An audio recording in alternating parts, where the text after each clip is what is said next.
एक समुद्री लड़की की उत्कथा। एक समुद्री लड़की का नाम था सोनिया।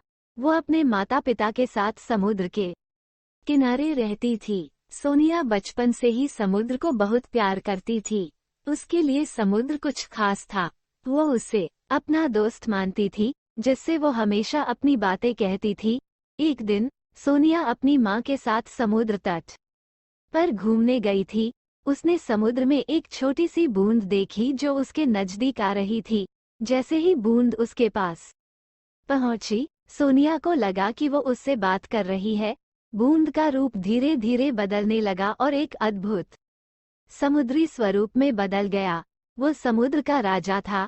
समुद्र के राजा ने सोनिया से कहा कि उसे समुद्र के सभी रहस्य और सभी सत्य बताने का समय आ गया है। समुद्र के राजा ने सोनिया को अपनी कहानी सुनाने लगा।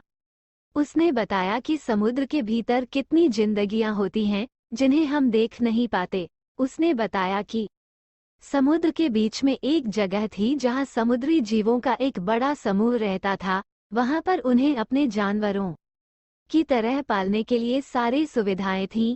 समुद्र के राजा ने सोनिया को दिखाया कि उन्हें कैसे अपने जानवरों को पालना होता है और कैसे वो उन्हें खुश रखता है। वो उसे बताया कि जब भी उन्हें खाना मिलता है तो वो सबसे पहले अपने बच्चों को खिलाता है। सोनिया ने समझा कि समुद्री जीवों का जीवन भी हमारे जीवन से बहुत समान होता है। वो समझ गई कि हम सभी इस पृथ्वी पर एक ही परिवार के हिस्से हैं और हमें एक दूसरे के साथ शांति और समझौते के साथ रहना चाहिए।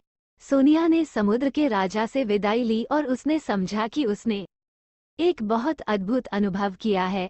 वो अब समुद्र के बारे में और भी ज्यादा जानने के लिए उत्सुक हो गई थी। इस तरह सोनिया की समुद्र यात्रा अंतरिक्ष के साथ साथ उसकी सोच भी बदल गई। वो समझ गई कि हम सभी इस बड़े जगत में एक दूसरे से जुड़े हुए हैं और हमें एक दूसरे की समझ और मदद की जरूरत है। वो ये भी समझ गई कि हमें अपने जीवन में अनुभवों की तलाश करनी चाहिए जो हमें नई सोच और ज्ञान का अनुभव देते हैं। इस तरह सोनिया ने अपनी समुद्री यात्रा के अनुभवों से एक नई जीवन दृष्टिकोण प्राप्त किया और उसने अपनी दुनिया को एक नई दिशा दी। ये था सोनिया की उत्कथा, जो हमें बताती है कि हमें अपने जीवन में नए और अनूठे अनुभवों को खोजने की जरूरत होती है। इन अनुभवों से हम नई सोच प्राप्त करते हैं और अपनी जीवन दृष्टिकोण को बदलते हैं।